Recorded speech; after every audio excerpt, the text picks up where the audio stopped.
Test, track and trace. It's long been the mantra in public health. And from Monday, the government hopes to roll out a tracing operation in England, using 18,000 tracers working remotely on the phone. But is that system ready to go? Trained contact tracers go into action once a patient is diagnosed with coronavirus. The tracers will ask a patient for the details of everyone they've been in contact with and where they've been, leading up to the time they became ill. These people will then be categorised into low risk and high risk. The high risk people will be told they've had contact with a COVID-19 patient and they'll be monitored in case they test positive. Then the same process will be repeated for them if they do. Neither the Department of Health nor Public Health England would confirm how many tracers have actually been recruited. They say they're recruiting new staff in partnership with local authority public health teams, and all contact tracers will have received appropriate training. But we've spoken to an experienced nurse who's been approved as a tracer, and she's worried about problems with the system. The tracer wanted Channel 4 News to protect her identity because she's fearful of repercussions from speaking out. The tracer told us she'd been asked to do 3 online training sessions, yet when she attempted to book these, none of the 3 worked. She tried to contact a helpline. I was on hold for 25 to 30 minutes and someone who didn't appear to know what they're doing said it had been logged as a query. I haven't heard anything since and I can't access the training sessions I had tried to book into this weekend. They appear to be cancelled. I feel like giving up. It's been so frustrating. Our tracer says she's booked in for shifts next week, but she's not very confident that the system will be up and running by Monday. I've got no training and I can't do the job they're expecting us to do. The government wants to use testing and tracing as a way to open England's schools for pupils in years 1, 6, 10 and 11 next month, despite opposition from teaching unions and the British Medical Association. I know a lot of you will be worried about sending your children to school. Every one of us wants the very best for our children. And I know how stressful this time has been for all families right across the country. I want to reassure you that this approach is based on the best scientific advice, with children at the very heart of everything that we do. In Wales, the Health Minister has announced testing will now be available to all care home residents and staff. That's already the policy in England, but not in Scotland. As various countries adapt to living with COVID, scenes like these in Greece today still feel like a long way off for the UK. The beaches have reopened here with extra cleaning and social distancing. But a reminder from the World Health Organization. Nobody is out of the woods. If we've got the infection anywhere, it's everywhere. This idea of second peak, what we really talk about is a flare-up. So you will see flare-ups, but what we want is just a flare-up and then to bring it down. And the way it can be averted is by testing and tracking, because if you know where it is, you can stop it. But if you don't, you're flying blind. So any further relaxation of rules in the UK rests on testing and tracing. But how soon can the authorities deliver that? Fatima Manji reporting. Well, on the first weekend since the lockdown was eased in England, it appears most people have been behaving responsibly, as police urge the public to think twice, maintain social distancing and try to use open spaces near to their homes. Our Home Affairs correspondent Darshna Soni has been spending the day in Skegness to see the rules being observed. No visit to the seaside would be complete without them. After 8 long weeks, Ian Fletcher's fish and chip shop is finally open again. We kept the social distancing and everything, so people were quite well behaved, to be honest with you, yeah. Is it nice to be open again? Yeah, lovely. Yeah, it's just nice to be back in, you know, back going again sort of thing, rather than... Bit of normality. Bit of normality, yes. But people were just glad to get some chips, weren't they? It's nice.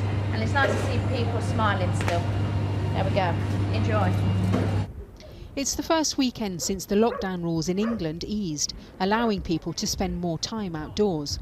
Along Skegness's promenade, ice cream stalls were hoping for business. And yet the authorities were giving visitors a frosty reception. Although this is a town that relies on tourism, the council has urged visitors to stay away, fearing that an influx could bring infections. Perhaps no wonder then that some visitors told us they were confused. I've just actually brought some donuts, and the lady actually said to me that she's actually quite annoyed that people are saying to not come, because obviously they've still got bills to pay and stuff. And I just think as long as you are still keeping social distancing in place, it shouldn't matter where you are. Thank you so much. Really appreciate the social distancing, the effort put in. This was Southend at lunchtime, where the day trippers were back. Officially, there's no longer a limit on how far people can travel, but that only applies in England. The authorities in Wales, Scotland and Northern Ireland have warned people not to cross their borders, where restrictions are still in force. In Skegness, Steve Matthews was up at 3 a.m. preparing his hanging baskets. He's been trying to keep his business growing, but it's been tough. We're a seaside town. We've lost the summer season, and a lot of people will find it very difficult to survive the winter here. Do you think they'll be able to pick up once lockdown possibly ends July, August? No, this season's gone now for most people. Eventually, say the tourism chiefs, they will welcome back the public. But many small businesses who depend on visitors worry that it may be too late by then. Darshna Soni, Channel 4 News, Skegness. Well, joining us now is Professor Sir David Spiegelhalter, who chairs the Winton Centre for Risk and Evidence Communication at the University of Cambridge. Good evening. A lot of people are very confused about the number of actual deaths, because we have an official figure, which is about 34,500, which doesn't tally with the number of additional deaths for this time of year. And then we read people like the Financial Times projecting us at more like 60,000 deaths. So what is it? Oh, it's not any single number. There are deaths that are reported as COVID in hospitals, and then there are deaths reported as COVID on death certificates. And then we've got this curious idea of excess deaths, which is just from all causes, how many extra deaths are happening at this time of year than we would expect. And the point is that many of those are COVID, but about a quarter of them are not being labelled as COVID. And that's one of the big mysteries of where, essentially, in care homes and at homes, we've had about 20,000 extra non-COVID deaths. And that's one of the big mysteries. Sorry, go on. Oh, can I talk about the risk to children? Because that's what seems to be is coming up so much, and I can really understand how families are concerned about this. And I do say it's very difficult to grasp the fact that range between the risk to older people, which is thousands of times greater than the risk to younger people. I mean, if you think of school kids between the age of 5 and 14, there's about 7 million of them, and sadly about 600 die every year. We've had one COVID death so far in the peak of the epidemic. There may be more as coroner's reports come in. And of course, parents are concerned about their children. They're concerned about themselves. But if you look at young people, young adults between 20 and 40 who are healthy, no other conditions, we've had about 30 deaths out of 30,000 COVID deaths in hospitals so far. And that's out of about 13 million people. Again, these are very small risks. It's like a week's worth of driving. But again, I mean, mathematically, it's quite hard to work out what that means for you as an individual, because if the children go back to school, they might not be greatly at risk themselves. But how do we calculate what the risk is to us and our parents and older people as a result? Because the government does say the R value will go up. Well, exactly, that has to be monitored. Although it has to be said that Denmark has reopened its primary schools weeks ago, and they haven't shown any sign of the R value going up. So obviously all precautions have to be taken, and we can't say anything is safe, but nothing is safe. Driving's not safe, but we take all the precautions we can and therefore get on with our lives. What do you make of the way the government has used this R value in its press conferences?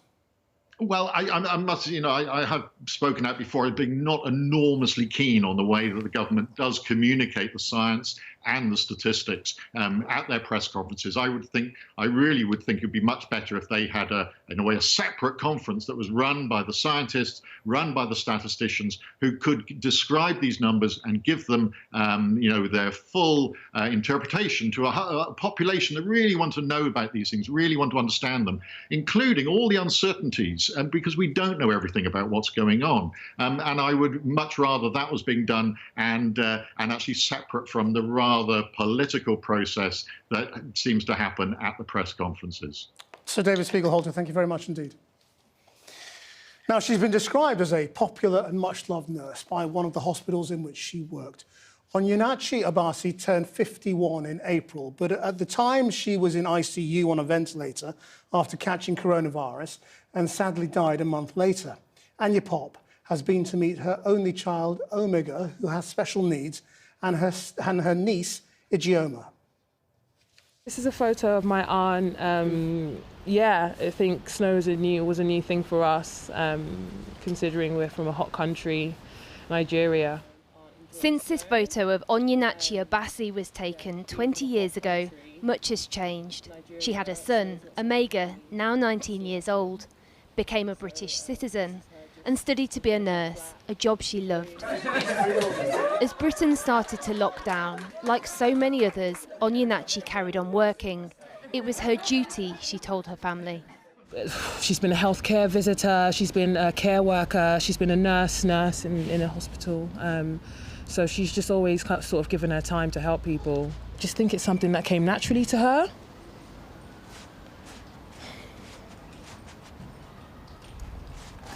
Yeah. You okay? Yeah. From the moment the pandemic really started to hit, I called her every single day. I called her one day and she was at work and I was really distraught. I wasn't happy that she was at work. And 3 days later I called her and she was sick. Early into the pandemic, the news Ijeoma had been dreading. Her auntie had caught the virus. I thought, okay, it might be really horrible for her, but she'll be fine. So it didn't, I don't know, the extent of it just didn't sink in. I just thought, okay, like she's just gonna be really ill and then she'll be fine. But that's just not the way it turned out. On the 6th of May, after 5 weeks in hospital, Onyenachi passed away, aged 51. As the pandemic has evolved, it's become apparent that black and ethnic minority healthcare workers are dying at a disproportionate rate. Ijeoma wants more to be done to protect those on the front line. I don't think enough is being done to protect BAME nurses. All my auntie's friends who we've been in contact with because of this devastating news, they're all nurses. They're all nurses and they all have to go to work. And they come back with the same complaints, you know. Overworked, underpaid, and just lack of consideration for their life. The family are now fundraising for Onyenachi's funeral and to help financially support her beloved son Omega, who has special needs. Every time I look at him and he's crying about his mum, who is actually his best friend, I worry about him. He was really dependent on her. So we just need to make sure that the pain is cushioned. How would you like her to be remembered? As a nurse who selflessly put herself on the front line and died essentially in combat. Also, I want her to be remembered as an immigrant, black British national who came and served for this country. Well, the Royal College of Nursing says more than 1 in 3 nurses and healthcare assistants who are looking after COVID-19 patients still don't have adequate PPE. Their survey of 5,000 nurses found 34% didn't have the right protection, including gowns. Almost half said they were having to reuse single-use equipment. Well, joining me now is Dame Donna Kinnair, who's Chief Executive and General Secretary of the RCN. This is a devastating survey, isn't it? Weeks and weeks this issue has been raised, and yet people are still saying they don't have the equipment. It is, and I'm still hearing from nurses on the front line almost daily that they haven't got the right equipment. As you can see, that they're still being asked to reuse single-use equipment. There isn't enough gowns for them. That's almost a quarter of nurses telling us that. So in order to nurse, we require the proper personal protection equipment because it saves our lives. And we cannot see a repeat of the fiasco that your programme uncovered. We need it now, and we ask our government to provide it. So when the government stands up at those briefings every day and says, we're providing X million pieces of PPE and we've got everything in place, are they just not telling us the truth? Well, they continually refer to it being a logistical problem. They continually tell us they have enough, but that is not getting through to the frontline nurse. There are many nurses that are saying they aren't receiving the equipment. They're having to go on duty with items missing, particularly those working in care homes and in the community. What about that family we just heard from who had a particular concern about nurses and other healthcare workers from black and minority ethnic backgrounds, that they need particular care? Do you think there should be separate protocols for ethnic minorities? Well, we've continually, from the start of this pandemic, and it started to show us emerging findings, it felt as though that BAME staff were being particularly affected. We have called on the government and the NHS for more research into this, so that they've done some research. Public Health England have carried out some research which is being published at the end of the month, so we're anxious to see it.